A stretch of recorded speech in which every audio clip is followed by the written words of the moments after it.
More details on Meghan's disastrous plot to extort £1 billion from King Charles. More details. Hello everyone, welcome back to the Royal Family News channel. In a previous video, we revealed that Harry had admitted that Meghan had been treated by Prince William like a convicted criminal. Harry therefore believed that William was discouraging him from dating Meghan, anticipating certain challenges. The fact is that Meghan, an American actress and former sailor, left the monarchy after only 72 days of work. And then Harry's problems, on the other hand, come from the fact that he's incredibly lazy and he's not even motivated. It now appears that he is planning to return to his old lifestyle and reunite with his family. Meghan, however, is focused on a possible career move into politics in the United States. There are also fears that Meghan plans to write a tell-all book about her experiences within the royal family. Some believe that Meghan's behavior is motivated by a desire for money and power, and therefore the royal family should not pay her any compensation. Well, I have news for you, my friends. We discovered the title of Meghan's new book. Her name will be Meghan, the Magnificent Me, and Me Now. That's probably what it's called in all honesty. Sorry for that little joke, guys. I just had to do it. But you know what? I have a great gift idea for Meghan. What I would like to see are some photos. I want to see pictures of her as a mother.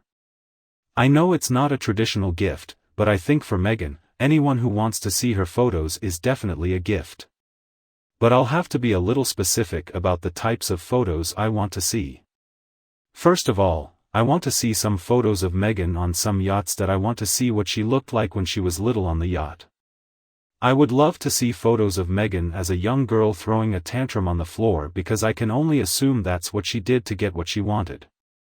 And I want to see pictures of the time she dumped her ex-husband in the mail.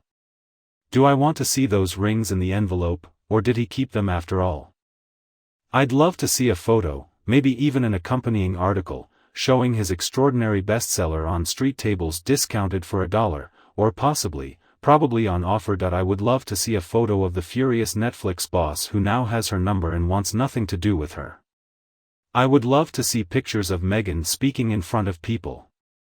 I want to see, did he get a standing ovation, or was it like Harry Mandela's speech and it was mostly in an empty room, and the people who were there looked bored to death? Now if I can get all these photos, I could really create a wonderful gift for Meghan.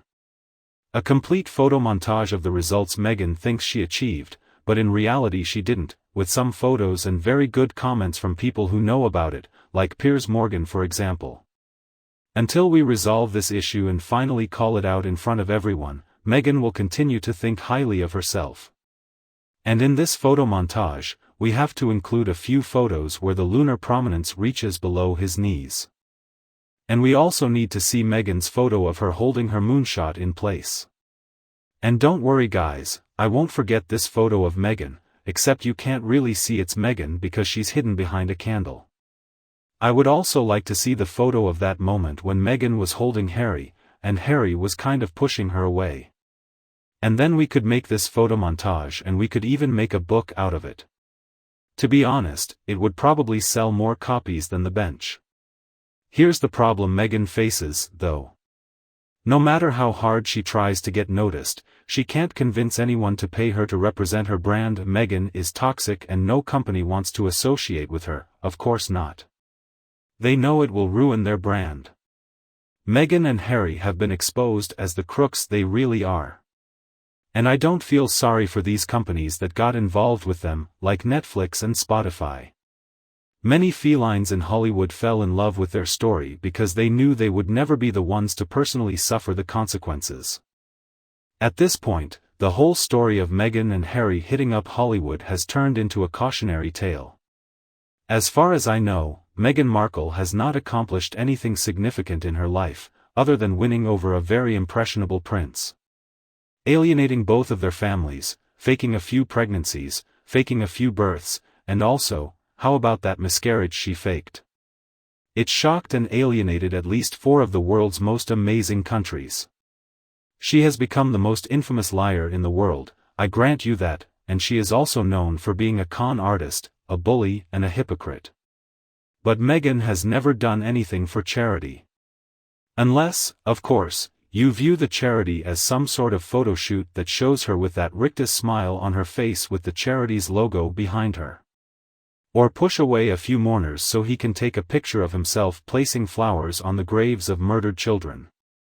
And no, I don't count boxes of rotten vegetables, or donuts and coffee as charity. Meghan is a user, plain and simple.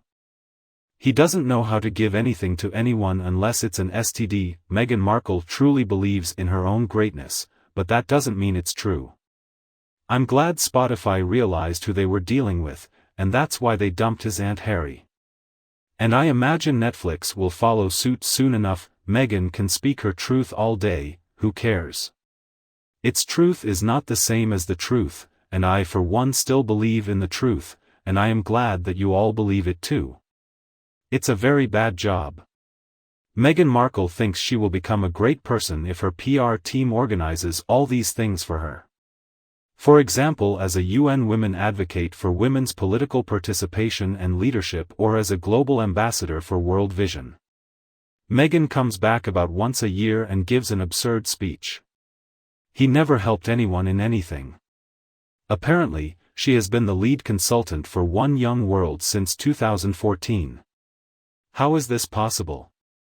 Meghan is not a consultant. In 2022, we learned that Meghan's Archetype series was #1 in the US, UK, Australia, and New Zealand. Well, that was a big lie. Or, oh, wait a minute, I guess that was Meghan's truth.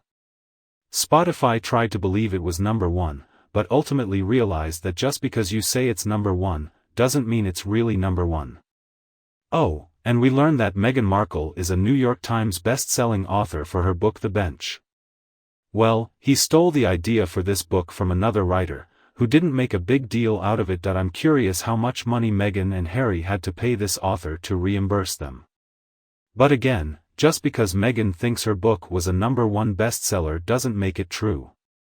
Oh, and then she tried to convince us that she was a wonderful advocate for family rights. Oh my God, I don't even need to point out why this is all wrong. With investors in dynamic women-founded companies, that's fine. What, like that chai latte company that I think poisoned a lot of people? What else did he invest in exactly? He has now received the NAACP President's Award and the Ripple of Hope Award.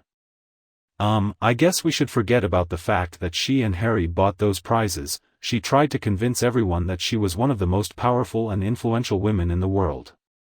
She and her PR team paid big bucks to put her name at the top of lists such as Time Magazine's Most Influential People, Financial Times' Most Influential Women, Variety Power of Women, British Vogue 25 Vogue. But today everyone knows that these lists are meaningless because people pay to be on them. Let's look at the reality of the situation, and I'm talking about the reality we all share, not Meghan Markle's. Meghan only became famous because she married an idiot prince. He gained a title and then used his position to rise to all sorts of positions of power. Now if you look at the use of money and position as a significant influence, I guess technically it had an influence, but in reality it was just influencing people to be a complete hypocrite. She definitely has no influence on women's rights because she had to marry a man. He had to use his father to get a job through his uncle, and he had to convince his father to write and mail a letter to Procter & Gamble. So no, don't be fooled. She's not an independent woman at all, and I don't remember feeling any other powerful things she's ever done. So that's also a big pile of bullshit. Meghan just thinks that if she says something over and over again, it automatically makes it true. And now we know Meghan will run for office. He will enter politics. She will be so humiliated. I hope she does so they can put her in her place. Imagine Meghan trying to manage a question and answer session or trying to manage a debate. Honestly, I would like to see it. Alright guys, I need to shift gears a bit. I feel disgusted talking about Meghan so much. So let's turn our attention to you guys. You left great comments as always, and now I want to talk about some of the comments you left in the video. William Fury is helpless. Charles buys Harry a house in the UK. The first comment comes to us from 1964 MTM. I am with Prince William on this. King Charles handing over Harry house. Prince William carries out royal duties. If King Charles does this, he will cause trouble. There are enough state councillors. If Anne and Edward were able to do this, what would they need? Harry? They don't need Harry for this job. From what I understand, it's not easy to get him officially removed from the list of state councillors, but I'm sure they could do it. I agree with you. And then Sonny, I agree, let the royal family tell the truth about their past so the blackmailers don't have any ammunition. I believe that there is nothing that is not known and that the truth always comes out. I also believe that if you give in to blackmailers, you will never end it. That's a very valid comment, Sonny. If someone thinks they are going to be blackmailed, the best thing to do is to simply say so, and this will completely take the power away from the blackmailer. And the next comment from user TB: if this is true, I'm furious. If Charles thinks so highly of the traitor that he offers him a home, then they should all be forced to live together after Charles's abdication. Camilla will be delighted. I'm sure if he had done that to William it could have been the cause of the downfall of the British monarchy. And then Anne, sorry. But King Charles has no backbone. How could he entrust them to a home after what they did, and then Annette? The question is why, after the way he and the woman he married treated his family and parents, the way they did it requires some head searching. I agree with all of you and I read them all together because you all basically agree with each other. I hope that's not true. If this is true, King Charles has really lost his mind, hasn't he? And of course, this will make William angry. I mean, I'd be angry if I were William. On the next page, more people wonder what's wrong with Charles if he actually does this. But the comment I want to respond to is at the bottom of this page and comes from a Kansan. Why do we keep having this conversation? Why do we think King Charles will welcome just Harry back? I think it's just Harry's PR casting a line in the water. Please, let's move on. King Charles III is actually a good King Charles. This is a very optimistic comment and I like it for that reason. I think you might be right in this case, because, I mean, that's exactly something Harry and or Meghan's PR people would do. You tell this story, you make people angry, and then we find out that King Charles never even thought about it. Alright everyone, once again, thank you very much for all your contributions to our videos, and if you don't mind, hit the like buttons and subscribe for more videos from the Royal Family News channel.